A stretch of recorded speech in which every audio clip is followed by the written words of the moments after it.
The Empress of Shadows, The Black Halo Book 6, Part 1, Ashes of a Crown. The crimson sky above Ebon Spire burned itself out. The fleets that had once moved as one staggered like living things cut from their veins. The throne's scream had ended. But silence wasn't peace.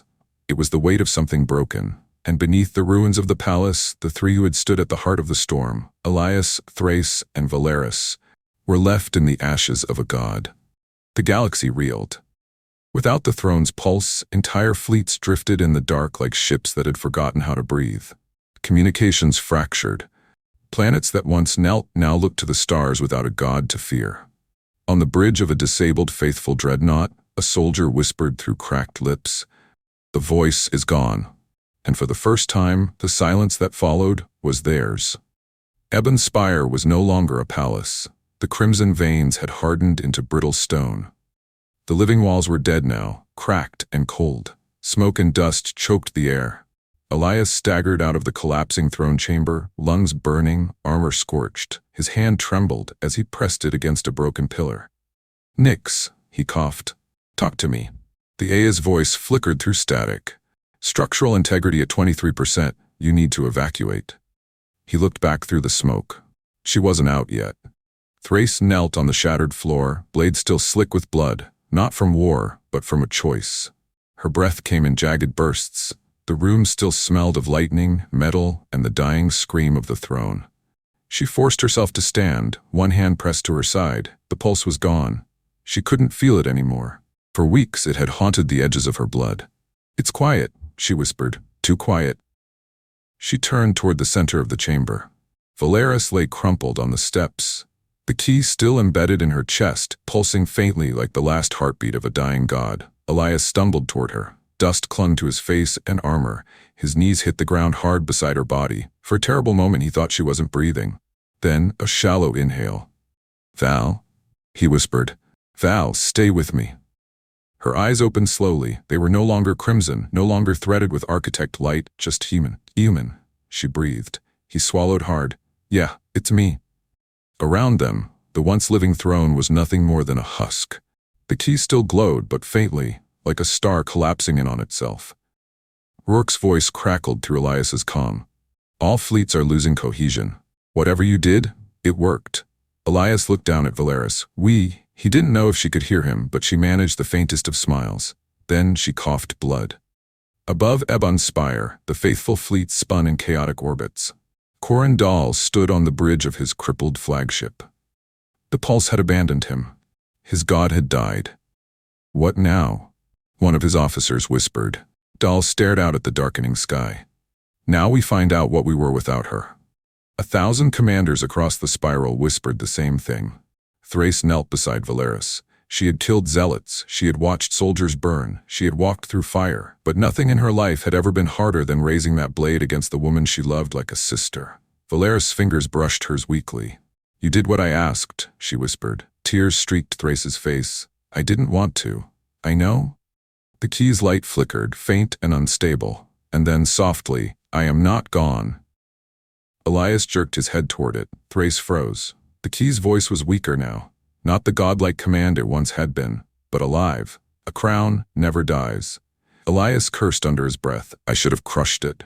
Valeris shook her head weakly. "No, not yet." The spiral began to fracture, almost immediately. Without the pulse, worlds that had been tethered to the throne's will drifted away. Alliances crumbled. Old enemies remembered old wounds. The faithful scattered, leaderless. The Iron Shield fleets tried to impose order. The Shadow Assembly emerged from the dark. The galaxy teetered on the edge, not of empire but chaos. And in the ruins of Ebon Spire, the woman who had once been its empress lay bleeding into the cracks of a dead throne. Elias and Thrace carried Valeris through the broken palace toward the surface. Above them, the last embers of crimson light flickered across the sky. Thrace whispered, "We won." Elias's voice was hollow. "No, we just stopped losing." Valeris's eyes fluttered open, just long enough to see the stars beyond the smoke. For the first time in years, they weren't red. "It's quiet," she whispered, and somewhere deep in the ruins, the key pulsed once, like a dying ember that still remembered the shape of fire. The throne was silent.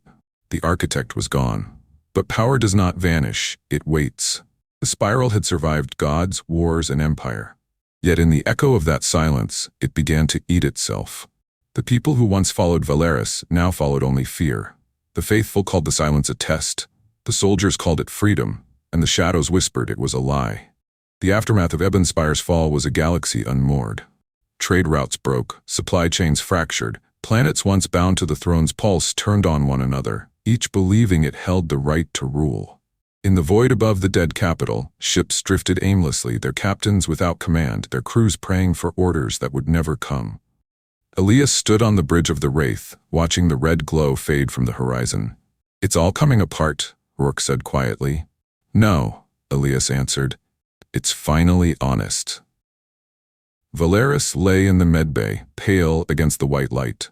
Tubes and seals kept her breathing. The key, dim and cracked, hovered beside her bed, silent for days. Thrace sat in the corner, armor half unfastened, watching over it, slept, couldn't. Every time she closed her eyes, she saw the moment the throne died. The flash, the scream, the blade. Elias entered quietly, a datapad in hand. "How is she?" Thrace didn't look up. "Alive, if that still means anything." "She's human again," Elias said. "That's not what she wanted. Maybe it's what the galaxy needs." The silence between them was heavier than the gravity of worlds. Across the spiral, the remnants of the faithful fractured into sects. Some believed Valeris had ascended and would return. Others claimed she had been destroyed by unbelievers. And a few, the most dangerous, whispered that the architect still lived, sleeping beneath the ruins of Ebon Spire, waiting to be reborn. On a derelict moon, a preacher cried out before a crowd of ragged zealots, "The architect does not die. The blood remembers." And as if in answer, a faint red glow shimmered beneath the dust of the ruins far away. Elias met with the remaining commanders of the Shadow Assembly. They had won the war but inherited a graveyard. "We can't rebuild an empire," one captain said. "Then we don't," Elias replied. "We build something smaller, something that can survive. Without the pulse, the colonies will starve. The fleets can't coordinate. Then we teach them how to live without gods." His words carried conviction, but in his eyes, Thrace saw exhaustion, the kind that doesn't heal. That night, the medbay lights flickered. The key stirred. Its glow was faint, trembling, like a dying ember that refused to fade. Valeris's body twitched once, her lips parting as if to speak. The monitors screamed. Thrace leapt from her seat. Elias burst in, weapon drawn. The key hovered inches above Valeris's chest, whispering in a voice that was almost a sigh. Echoes remain. Then it fell silent again. The galaxy had been raised to obey. Without command, it floundered. Pirates took the trade lanes. Former soldiers became mercenaries. Broken faithful captains carved out their own kingdoms from the wreckage of the pulse. For the first time in centuries, the spiral belonged to no one, and everyone. Elias looked over the star charts, a dozen conflict zones flaring at once. "It's like watching a dam burst," Rourke said. "Then we build rafts," Elias muttered. Thrace returned to Valeris's bedside. The Empress's chest rose and fell slowly. The glow of the key reflected against her skin like a dying sunset. Thrace whispered, "I did what you asked. I killed the god." She swallowed hard. "But I don't know who I'm supposed to be without you." A flicker, barely audible, escaped Valeris's lips. "Thrace." Her eyes remained closed. "You still have a choice." Far beneath the ruins of Ebon Spire, something moved. Not a fleet, not a god, a memory. The fragments of the architect's network still hummed faintly, like old machinery that refused to die. Through it, faint signals began to crawl, distorted, directionless, seeking. In an abandoned relay, a whisper flickered through static. Crown, incomplete. Rebuild, and then silence again. 3 days later, Valeris opened her eyes. The light in them was dim, human, tired, but alive. Thrace gasped. "Val," Elias entered, staring in disbelief. "You're supposed to be dead." Valeris's voice was rough. "I was." She turned her gaze toward the key hovering faintly nearby. "But it wasn't done with me." "You destroyed it," Thrace said. "No," Valeris whispered. "We broke its leash, not its memory." Outside the Wraith's viewport, the stars of the spiral burned cold and scattered. The throne was gone, the empire shattered, the faith broken. And yet, something was still listening. Elias looked toward Valeris's chamber, knowing in his gut the war wasn't finished. Not truly. Thrace stood beside him, watching the void. "Do you think it's over?" she asked. Elias shook his head. "No, just quiet." "For how long?" until something remembers the sound of a demigod. Jake woke before the embassy lights rose and lay still, listening to the hush that comes before a building remembers itself. His communicator glowed with quiet obligations, training modules, meeting invites, a polite threat from protocol reminding him to finish the last 2 lessons on Valerian honorifics. He silenced them all and watched the ceiling breathe in gradients of pale gold. Somewhere above, the hybrid garden misted the crystal ferns. He made tea he didn't drink. The first sip tasted like metal. He tried push-ups. His mind did paperwork between reps. At 40 he stopped. The floor was cold. He was not. The knock came exactly when Sarah said it would. He opened the door to her calm face and calm posture and not at all calm skin, a slow pulse of violet beneath controlled gray. "You're early," he said. "I am precise," she replied and stepped in. She carried no book this time. "Walk with me?"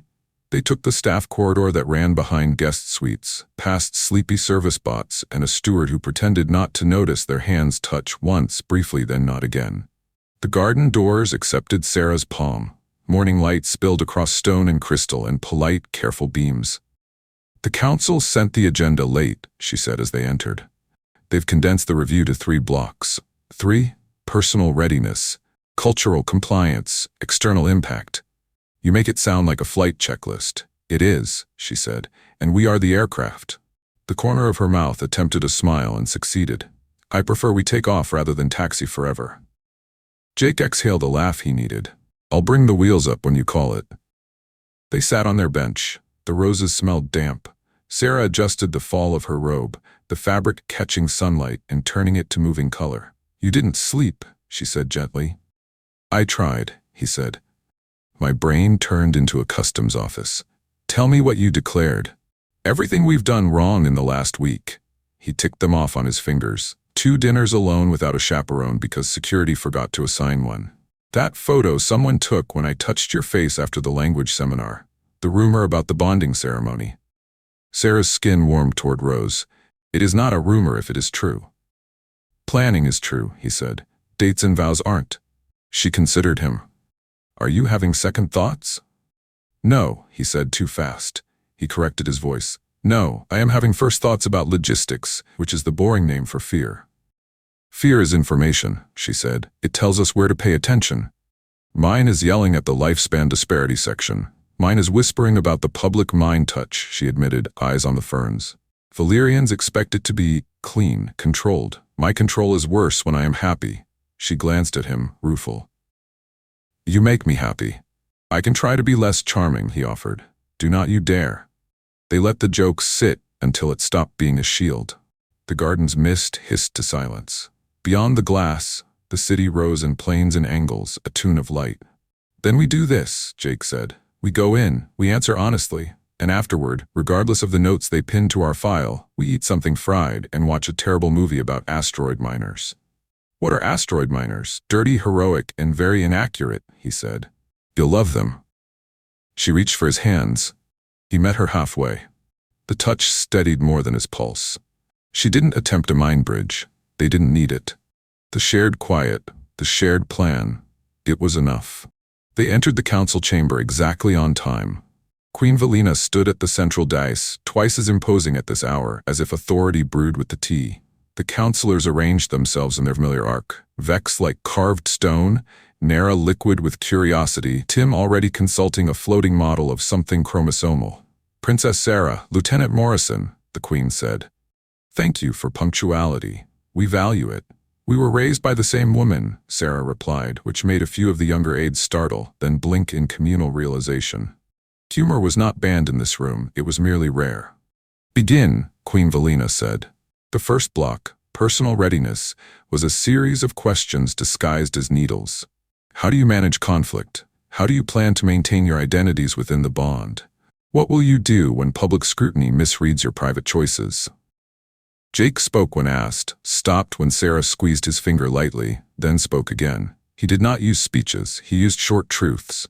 "I will make dumb mistakes," he said. "I do not plan to, but I will. When I do, I will say so fast and I will fix it slow." "And you, Princess?" Nera asked. "I am accustomed to being understood," Sarah said. "It is a hazard of rank. With Jake, I am understood less and heard more. That is better and worse. I choose better. Vex made a sound that wanted to be a scoff and had the discipline to stop at a breath. Cultural compliance came next. A steward recited protocols. A screen displayed footage of their infamous post-seminar touch, the soft, instinctive way Sarah's hands had framed Jake's jaw when he'd mispronounced a Valyrian vowel and then repeated it perfectly. The room watched it like it might explode. Unchaperoned, the steward noted. In a public corridor, Jake said evenly, surrounded by 5 doctoral students and a vending machine. Which were not certified chaperones, the steward said, as if vending machines sometimes were. Queen Valina's hand flicked, a small mercy. Noted. They reviewed training hours. Jake's scores and honorifics were respectable, if not elegant. He mispronounced one word now on purpose and corrected it the way he'd been taught. Slow and careful, eyes on Sarah, which earned him a single approving nod from Vex that could have been a cramp. External impact was a storm masked as minutes. Charts bloomed, media sentiment curves, alliance confidence indices, an unfortunate spike when a gossip channel framed their relationship as an experiment with a heart. Tim presented early findings on mind compatibility. We posit an anomalous resonance, he said, mediated by the princess's receptor variants. It is non-invasive. It appears to be bilateral. We do not understand it. Can it harm them? The Queen asked. Currently, no evidence. Possibly, we do not know. Eventually, we will. Meaning, Jake said, we'll keep checking. Quarterly, Tim said, and if anything changes, daily. The review closed with the tradition everyone knew would be the headline, the public mind touch. Not the full bonding rite, no exchange of markers, no vows. Just the demonstration that what happened in a garden could happen in a room with witnesses and leave the room standing. Sarah looked at him. Her skin was polite gray, but there was gold at the edges like dawn sneaking through shutters. He nodded once. She stepped closer. The dice hummed acknowledgement. Proceed, the Queen said. Sarah lifted her hands to Jake's temples. The first contact was the same as always. Cool, exact, the thin shock of a nerve remembering its name. Beneath it, a draw that felt less like an open door and more like 2 windows aligning so light could pass cleanly. Jake didn't reach. He waited. Sarah disliked push. She liked presence. He let himself be present. Emotion arrived like tide over glass. Her focused attention, the tight loop of professional poise, the bright, speculative mind that mapped exits even in rooms that held allies. Under it, a soot-soft ache that was older than either of them, fear of being told she was wrong to want what she wanted, and under that, stubbornness like bedrock. He sent back what he had, the steadiness he'd rehearsed and the unsteady parts he hadn't, the terror with a label, the plan with holes, the tiny, stupid human joy at her hand on his head in front of everyone important, and the parallel human terror that this was theater. Her eyes widened. The gold at her edges steadied. The chamber sound narrowed to the hush of machines and skin and breath. Even Vex leaned forward, just enough to betray interest. A ripple went through the air. No wind, not really, just a shared attention tipping over into recognition. 2 aides gasped. The dice logged it in an instant, amplitude within safe parameters, bilateral transmission, no cognitive overreach. Sarah lowered her hands. The room remembered to breathe. Jake did too. Assessment, the Queen said. Stable. Tim replied. Authentic, repeatable. Objections? The Queen asked. Vex held his silence past pride. None that time will not supply, he said at last. But nothing today. The Queen's gaze moved from daughter to human and back. Then the first review concludes. Conditions remain. Counseling continues. You are permitted to proceed. It was not a blessing, not quite. It was a runway. They left the chamber to a corridor of quiet and a distant hum from the service lifts. Jake leaned against the cool wall and closed his eyes for one breath. Sarah stood in front of him and did not speak until he looked at her. That was better than the simulations. She said, You ran simulations? Of course, she said, I am precise. He laughed, a small, unguarded thing that made an aide down the hall smile before he remembered not to. How many? 312? Outcomes, 47 catastrophes, she said. 160 mild setbacks, 98 survivable embarrassments, 7 clean passes. And where does today live? She considered, between survivable embarrassment and clean pass. I can live there. I intend to, she said, and took his hand, openly, in this too bright hall. They made it to the staff canteen without being ambushed by journalists or tradition. The fryer was already at temperature. Jake ordered something the menu called root spirals, and something else it called protein rectangles, with the cheerful certainty of a machine that had never met culture. Sarah pointed at a row of sauces as if choosing paint. "Which is chaos?" she asked. "Orange," he said, "always." She dipped a spiral and tasted dutifully. Her skin flickered to cautious rose. "Chaos," she agreed, almost proud of it. They found a table near the window where the city ran in efficient lines. For 3 bites they ate like civilians. Then Jake's communicator buzzed. "Hayes." He opened the message and read. His shoulders relaxed a fraction. "Colonel?" Sarah asked. "She says, and I quote, 'You didn't crash. I am surprised and marginally pleased. Continue not crashing.'" He looked up. "She attached a list of things we still have to do that could crash us." "Of course she did." He slid the screen so Sarah could see. Deadlines occupied the top. Near the bottom, in Hayes's paired military courier font, sat a single line that wasn't a task. "Find one small good thing today that is just yours. Keep it." Jake stared at the words, then at the orange chaos sauce drying on Sarah's plate where she'd drawn an accidental spiral within a spiral. He picked up a napkin and slid it toward her. "Keep that," he said. She blinked. "The sauce?" "The shape," he said. "It's nothing. It's ours." Her skin warmed bright enough that a passing steward had to pretend not to see. She took the napkin and folded it like it was a treaty. Afternoons slid into a schedule they couldn't dodge. A media consultant with 2 white teeth, a counselor with a soft voice and harder homework, a security briefing full of contingencies neither of them wanted to meet. They checked boxes. They learned where they could be together and where it would be considered provocation. They learned which corners were blind and which were watched, because someone else had loved someone once and had left a closet door ajar in mercy. When their day released them, the garden was dark and not. Lanterns drifted at human frequencies. The ground plants shone at Valerian ones. Sarah walked the path with that precise quiet of hers, a metronome that comforted more than any lullaby. "Bonding ceremony," she said as they reached the bench. "We postponed the conversation this morning. We should begin it." He sat. He looked at his hands. He did not let fear rename logistics again. "Okay." "In our tradition," she said, "the vows are statements of capacity and statements of choice. I can and I will, not promises about outcomes. No one controls outcomes." He nodded. "I can learn. I will keep learning. That sounds right." "I can listen," she said. "I will make room." He swallowed. "I can fail in front of you. I will not hide failure." She looked at him for a long moment. "I can outlive you," she said softly. "I will not let that fact steal the years we have by arriving early in every day." He could not speak for a moment. Then he did. "I can be afraid. I will not let fear make our choices." They built vows like that, not for the ceremony yet, but for themselves, rough and true, a scaffolding they could climb and change. When they finally stopped, the garden's night had deepened. The lanterns had drifted higher, imitating stars with decent accuracy and 0 regrets. "Tomorrow," Sarah said, "we will be exhausted." "Tomorrow," Jake said, "we will be together." She took his hands and did not lift them to his temples. The bridge could wait.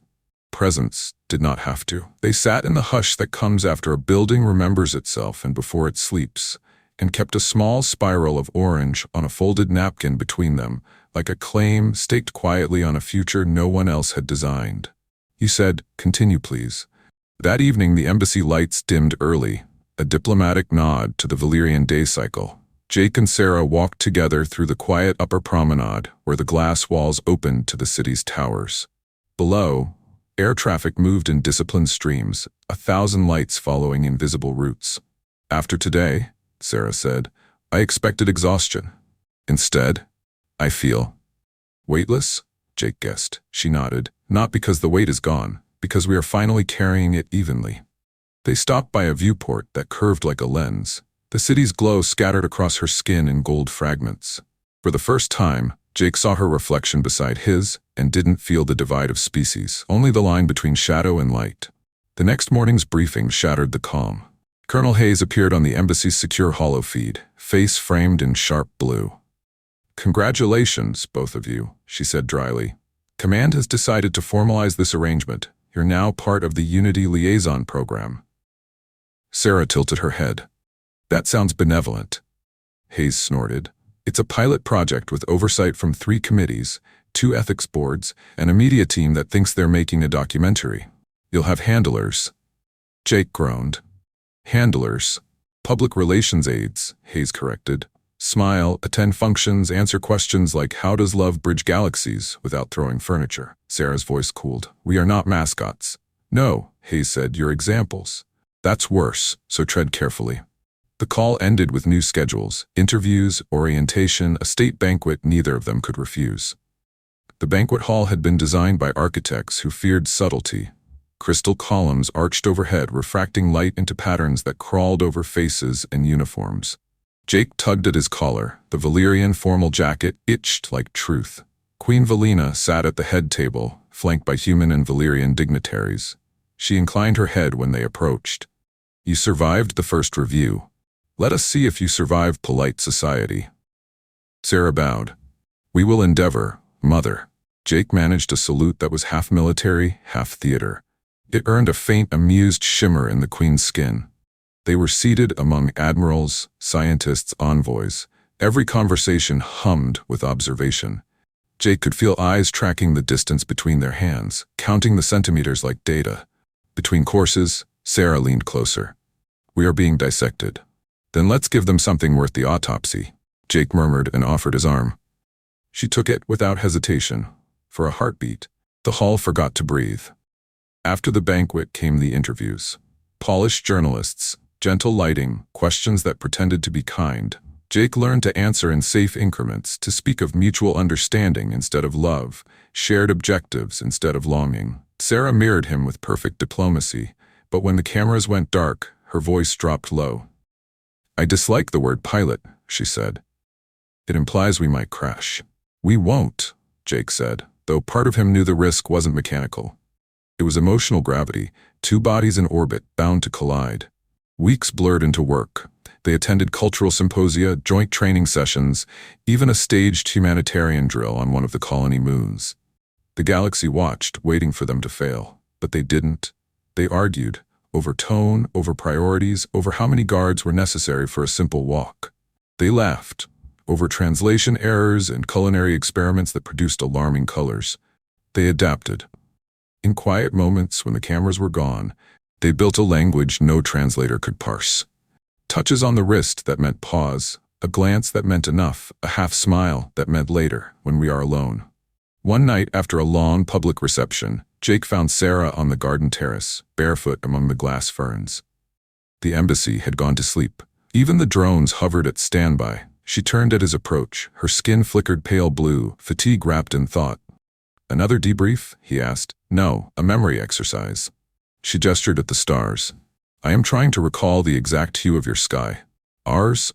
Earth's. I've seen images, but I want to know what it feels like. Jake joined her. It's never the same twice. Some mornings it's white and infinite, sometimes it's the color of waiting. And now? She asked. He looked at her, at the reflection of alien stars in her eyes. Now it's the color of you. Her laughter was quiet, uncertain. That color has no name. It doesn't need one. She reached up, touched his cheek. You speak poetry when you are tired. I speak honestly when I forget to edit. Later, lying together beneath the transparent canopy, the city below them like circuitry, Sarah whispered, Do you ever think of the future beyond this? I try not to, he said. Why? Because the future's a crowd. Everyone wants a piece of it. She considered that. Then let's make a smaller one. Just big enough for us. He smiled in the dark. Deal. In the weeks that followed, small rebellions became survival, turning off tracking tags for an hour, sharing a single breakfast without protocol, leaving their comms unanswered until sunrise. The embassy staff pretended not to notice. Even Queen Valina, when she visited, said nothing, only watched them with the expression of someone cataloging both pride and impending loss. One evening as Sarah reviewed reports, Jake caught her murmuring Valyrian words under her breath. He asked, Translation? She hesitated, then said, It means to build a home in borrowed light. He repeated it softly. That's what we're doing, isn't it? Yes, she said.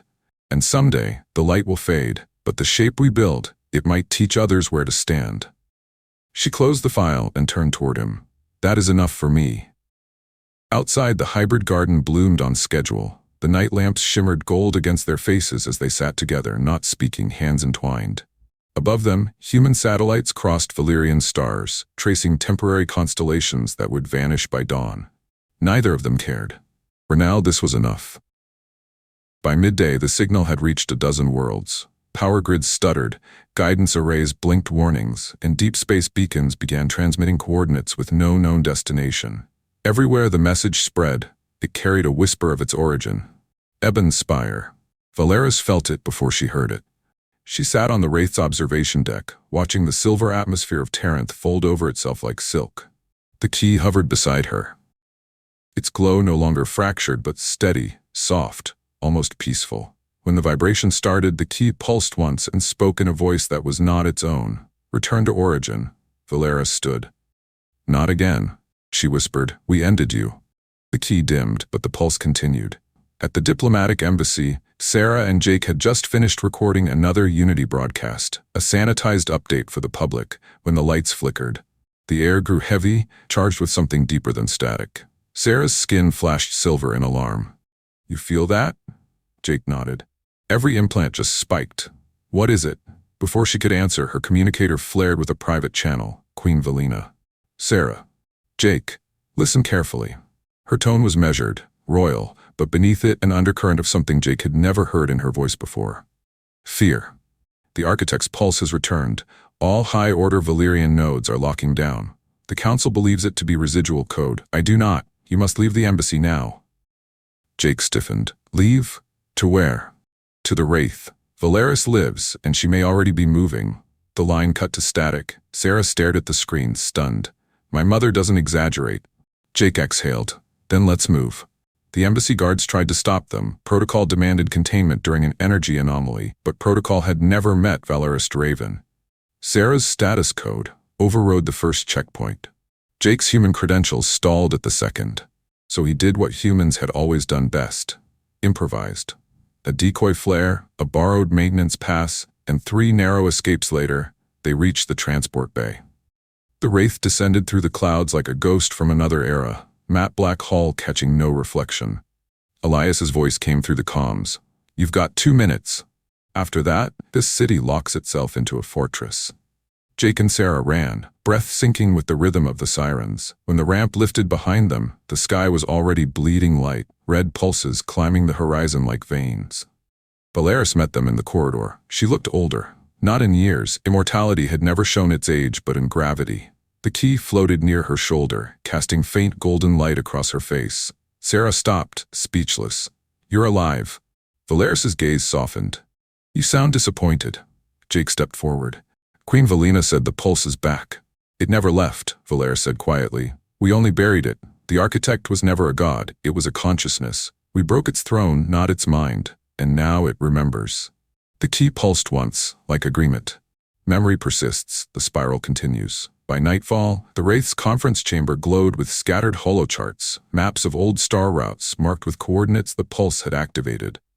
Elias pointed to one cluster in the outer spiral. "They're triangulating something." Thrace crossed her arms. "A broadcast hub?" Valeris shook her head. "A womb." Jake frowned. "A what?" The architect seeded the void with fragments of itself, organic conduits, its rebuilding cell by cell. Sarah leaned over the map. "Can we stop it?" Valeris looked at her for a long moment before answering. "We can try, but this time it knows what killed it." That night, as the Wraith sailed between stars, the crew slept uneasy. Sarah dreamed of voices. Not words, just vibrations shaping patterns across her mind. When she woke, she found the key floating beside her bunk. Its glow was dim but insistent. The bond carries echoes, the human hears through her. Jake stirred, half asleep. "What is it saying?" Sarah's throat tightened. "It's calling names." "Whose?" She met his eyes, whispering the answer like a confession. "Mine and yours." By morning, Valeris had drawn her plan on a glass screen, a star field annotated in blood-red ink. "We destroy the pulse's origin. The first core is still buried beneath Ebon Spire's ruins. If we sever that node, the others will collapse." Elias stared at her. "That city's radioactive." "I built it," she said. "I can walk its bones." Sarah straightened. "You'll need an interface translator, Hauswar. The Valerian neural keys are corrupted. I can rewire them." Jake hesitated. If you go, I go. Valeris studied them both. Then this will either save the galaxy or end with all of us entombed in its heart. Ebon Spire looked like a graveyard of gods. The skyline was a ruin of glass and carbon, towers split open like ribs, light spilling from wounds that hadn't healed in centuries. The wraith hovered above the old capital's core. Valeris led the way, armored in matte silver. Sarah followed, translator band around her temples, Jake close behind with the sensor pack. The moment they entered the core chamber, the pulse began again, slow, measured, intimate. It wasn't sound, it was memory trying to speak. Sarah froze. It's alive. Valeris drew her blade. Then let's remind it who its gods were. The chamber responded. Hollow structures rose from the floor like bones knitting back together. The voice came next, everywhere and nowhere.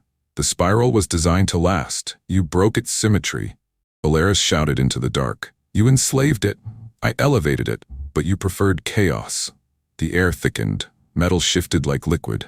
The key flared, countering the pulse's rhythm. Sarah's translator screamed warnings as her neural bands overloaded. Jake caught her as she stumbled. Stay with me. Human interference detected, the voice said. Correction, potential vector, adaptation required. The pulse changed pitch, and then silence. When the lights returned, Valeris was standing before a massive crystalline core, its surface flickering with billions of tiny points of light, like stars trapped in glass. It's asking for a host, Sarah whispered. Jake's voice was low. Meaning? Meaning it can't rebuild without a living mind. Valeris approached the core. Then it will take mine. Val, no. Thrace shouted, stepping forward, but Valeris raised a hand. I started this cycle. I end it. The key pulsed, flaring brighter than ever. For a moment, everything stopped. The pulse, the air, the very vibration of the world. Then Valeris turned to Sarah and Jake. Her expression was calm, resolved, and almost kind. Keep the spiral alive, even if it forgets me. And with that, she stepped into the light. The chamber exploded with brilliance. The architect screamed, not in rage, but in recognition. The pulse shattered across the network, like glass under thunder. When the light faded, Valeris was gone. Only the key remained, its glow now white and still. The wraith drifted above Ebon Spire's remains. Sarah watched the sunrise breach the planet's broken horizon. Jake joined her, silent for a long time. Do you think she did it? Sarah's skin shimmered a muted gold. The pulse is gone, that's proof enough. He nodded. Then maybe we finally have peace. She smiled faintly. Peace isn't the absence of war, Jake. It's the memory of what we lost. They stood together, watching dawn wash over a dead city that had once been a god's throne. And somewhere beyond the spiral's edge, in the deep between stars, a single tone whispered back into existence. Not the architects, not human, not Valerian, but something new. End of Book 6, Part 4, The Weight of Tomorrow. Next, Book 6, Part 5. The Covenant reborn, the galaxy wakes to a strange calm, but Valeris' sacrifice has changed more than anyone realizes. A new signal rises, neither human nor machine, carrying her voice through the silence. The galaxy slept for 3 days, no wars, no transmissions, no orders. Just quiet. Ships hung adrift in the void. Crews listening for the pulse that had once been their heartbeat, and finding nothing. It was a silence so vast it felt like grief. When the systems came back online, the stars themselves seemed changed. The pulse was gone. The architect was gone. But in the empty space it left behind, something began to breathe. On board the Wraith, Sarah sat in the dark of the command deck, the quiet glow of instruments reflecting off her skin. She hadn't moved for hours. Jake entered quietly, carrying 2 cups of bitter tea neither of them would finish. You should rest, he said. She shook her head. The key won't stop humming. It floated beside her shoulder, dim but restless, its rhythm soft and organic, like a heartbeat learning itself. Jake watched it pulse, uneasy. It's different now. Yes, Sarah said, because she's in it. Valeris? The architect needed a host, Sarah said, voice trembling, and she gave it one. Now it's not a machine anymore, it's... Heh. The realization hit him like gravity. Then she's not gone. No, Sarah whispered. She's become the voice of what she tried to destroy. The key pulsed again. Then a faint voice, Valeris' voice, unmistakable and human, filled the room. Sarah? Jake? If you are hearing this, I succeeded. The pulse is broken, but the architect's memory remains. I have taken its place, not as its master, but as its witness. You will not see me again, but you will hear me, through the systems, through the stars, through what comes next. The spiral will rebuild itself, and it must do so without gods. That is my covenant. Live well, and remember, creation always begins in silence.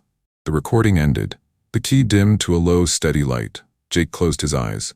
That's her, he said softly. The tone, the phrasing, it's her. Sarah smiled through tears that refracted faint gold. She made herself into memory. A week later, the surviving members of the Shadow Assembly convened aboard the Wraith. Thrace stood at the head of the table, her expression hard but alive. Elias, tired and gray, spoke first. Valeris's act erased the architect's reach. Every major node is dead. The galaxy is unbound. Thrace nodded. Then, we build a new order, one that doesn't need gods or thrones. Jake leaned forward. We start with honesty. Every species, every colony, every forgotten outpost. We tell them what happened. All of it. Sarah agreed. The truth will terrify them, but it will also free them. Elias smiled faintly. Then let's terrify the galaxy into peace. They all laughed. A brittle human sound, the first true laughter in months.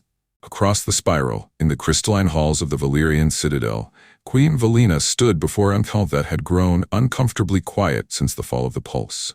The architect is gone, she declared, and with it, our illusion of divine perfection. My daughter helped destroy a god, and in doing so, she reminded us what it means to be mortal again. A murmur ran through the chamber. Some saw blasphemy. Others saw hope.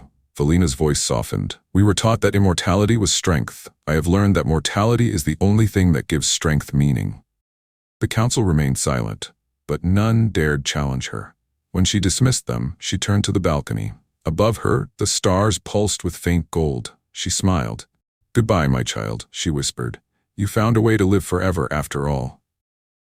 Months passed. Sarah and Jake traveled between worlds, establishing what they called the Echo Network, a cooperative link between human and Valerian colonies. No one commanded it. No one owned it. It was open, fragile, and beautifully imperfect. Each relay node carried a low hum. Not the old pulse, but a new one, softer, warmer. Sometimes when the solar storms hit just right, the static would twist into a voice. Creation always begins in silence. The engineers couldn't explain it. Sarah didn't bother to try. The Wraith landed on an unclaimed moon, its surface white and endless. They built a small base there, not a fortress, not a shrine, just a home. Jake adjusted a solar array while Sarah planted a garden of crystal ferns from her world. When the wind moved through them, they sang in harmonics. He smiled. Sounds like her. She'd like that, Sarah said. She used to call sound the proof of survival. That night, they sat beneath a sky stitched with new constellations. Some human, some Valerian, and a few unnamed. Sarah rested her head against his shoulder. Do you think she sees us? Jake looked up at the stars. If she doesn't, the universe is missing something important. A year later, the first new transmission came through the Echo Network. Not from any known station, not in any known language. It carried coordinates, and a single phrase encoded in quantum harmonics. The Covenant Reborn. Sarah stood over the console, pulse quickening. Jake joined her, scanning the data. Origin, outer spiral, near the ruins of the old architect's lattice. He exhaled. She's calling us again. Sarah's voice trembled with awe. No, not calling. Inviting. They left at dawn. The Wraith rose silently from its silver plains, stars bending around its hull as it jumped toward the unknown. In the distance, a golden tone threaded through the comms, a melody neither human nor Valerian, yet somehow both. Sarah reached for Jake's hand. Whatever this is, we follow it together. He squeezed back. Always. The ship vanished into the dark between galaxies, chasing the light of a woman who had once been mortal, once been divine, and had become something far greater than both. Across the galaxy, children began hearing faint music in the air, soft tones like heartbeat and song woven together. Scientists called it residual resonance. Poets called it the Empress's lullaby. And when night fell on worlds too distant to know her name, the stars flickered in rhythm, a reminder that no creation ever truly ends and no covenant is ever truly broken. End of Book 6, Part 5, The Covenant Reborn. Next, Book 6, Part 6, The Genesis Signal. The Wraith reaches the coordinates of the new signal and finds not ruin, but renewal. A living world has emerged where the architect once fell, and at its heart waits the next evolution of the spiral, carrying Valeris's consciousness within its dawn. The void between galaxies was not truly empty. It hummed with the faint residue of creation, gravitational echoes, whispers of ancient collisions, and now, the signal. The Wraith emerged from jump space in a cascade of pale light. Its hull shimmered, bending space like heat haze. Jake leaned forward over the console. Coordinates confirm. We're on site. Sarah's fingers danced across the navigation hollow. Except there shouldn't be a site. The charts show nothing here but dead vacuum. Jake pointed through the viewport. Tell that to that. Ahead, suspended in the darkness like a dream refusing to fade, floated a world. Small, perfect, luminous. It was wrapped in clouds of gold dust and silver mist, pulsing faintly to a rhythm that neither of them could quite hear, but could feel. Sarah's breath caught. That's not a planet. No, Jake whispered. That's a birth. The closer they drew, the more impossible it became. The surface wasn't solid. It shifted like a sea of light, folding and reforming in deliberate symmetry. Valleys rose, peaks flowed, rivers of molten glass wound through fields of color that had no name. Sensors screamed contradictions. Temperature stable yet undefined, atmosphere breathable but mutable, energy readings off every scale known to either species. Sarah placed a trembling hand on the viewport. This isn't nature. Jake finished the thought. It's memory. The Wraith drifted into low orbit. For a moment, silence held them both.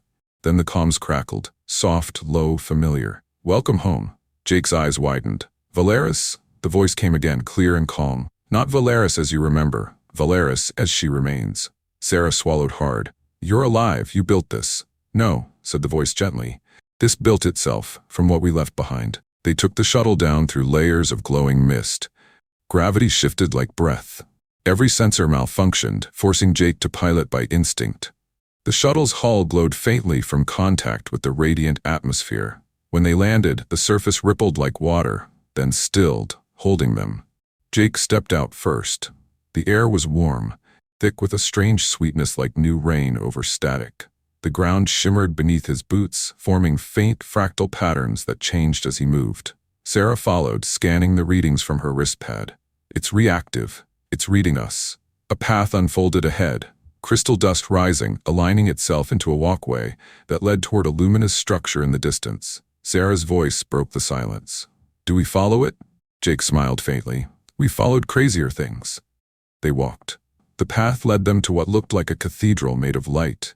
Columns rose like frozen lightning, their surfaces shifting with living code. As they entered, the air thickened into a presence, neither human nor divine. You came. The voice was unmistakably Valeris's, but layered with something else, wider, vaster, like every tone of creation speaking in harmony. Sarah whispered, What are you now? I am the memory of the spiral made flesh, the architect's pattern rewritten through mortal will. I am the covenant's rebirth. Jake stepped closer to the radiant center, where light swirled around a single human silhouette, vague, translucent, but unmistakably her. Valeris, what happens now? He asked. Now we begin again. The light rippled outward, brushing their skin like wind. Jake gasped as visions filled his mind.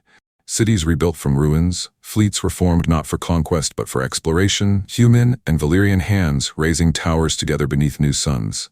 Sarah fell to her knees, overwhelmed by the beauty. You're remaking the galaxy. Not remaking, allowing it to heal itself. The spiral was never meant to be ruled. It was meant to grow. Valeris's shape approached, faint and glowing. You came here because you heard my call. But the next generation must not inherit my power. They must inherit your courage. A tendril of light extended toward them. At its tip floated two small crystalline seeds, one gold, one silver. These are echoes of the key. Memory fragments of my will and the architect's energy, rewritten into life. Plant them together, wherever you choose to build. They will create balance between human, Valyrian, and what comes after. Sarah reached out, her hands trembling. The seeds pulsed, one in rhythm with her heartbeat, the other with Jake's. Jake looked up. Will we ever see you again? Every time you listen to the silence between stars, Valeris said softly, I will be there. The light around her began to fade. Go. The Genesis signal has begun. What grows next will belong to all. The shuttle lifted off, carrying them back toward the Wraith. As they ascended, the planet below pulsed once, then again, slow, steady, deliberate. Sarah stared through the viewport, voice trembling. It's alive, Jake. That entire world is alive. Not just alive, he said. It's her legacy. When they reached orbit, the ship's sensors registered something extraordinary. The Genesis signal expanding outward in all directions, waves of light carrying data, energy, and song through the void. Every world it touched lit faintly in response. The galaxy was waking up. They returned to their moon, their quiet home beneath a soft silver sky. Sarah walked to the edge of the garden she'd made and knelt, pressing both crystalline seeds into the soil. The ground shimmered and pulsed with new light. Jake crouched beside her. "What do you think they'll become?" "Something we won't understand," she said, "and that's the point." As they stood, the soil glowed gold and silver, the two lights intertwining like threads of music. Jake took her hand. Then the Empress finally found her peace. Sarah smiled. No, she found her purpose.